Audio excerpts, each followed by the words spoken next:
वज़ीर-ए-आज़म शहबाज शरीफ ने कहा है कि पाकिस्तान ने दहशत गर्दी की जंग में 90,000 कीमती जानों का नजराना दिया।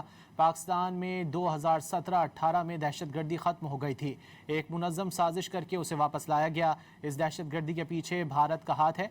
अफ़गान हुकूमत भी अपनी सरजमीन पर मौजूद दहशत गर्द तंजीमों को काबू पाने में नाकाम हो गई।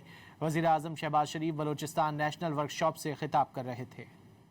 दौनाक वाक़या हुआ। सेशन जज मस्तूम के अब्दुल हकीम उन्होंने जामे शहादत नोश किया। उनके साथ एक उनके सरकारी एहलकार भी थे।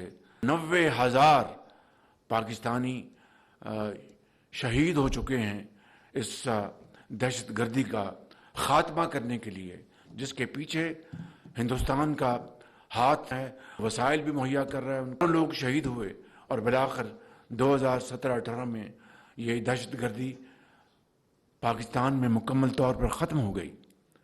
उसके बाद दोबारा किस तरह आई, सिर्फ ये कहना चाहता हूँ कि एक इंतहाई मुनज़्ज़म साजिश की गई और दहशत गर्दी पाकिस्तान में दोबारा ऊद के सामने आई। तो ये दहशत गर्द तंजीमें हैं, उनको लगाम दें और अफ़गानिस्तान की जो ज़मीन है उनको इस्तेमाल करने की इजाज़त न दें।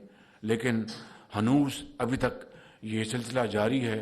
न जाने क्या वजूहात हैं कि अफ़गान इंटरिम गवर्नमेंट इनको रेन इन करने में नाकाम रही है।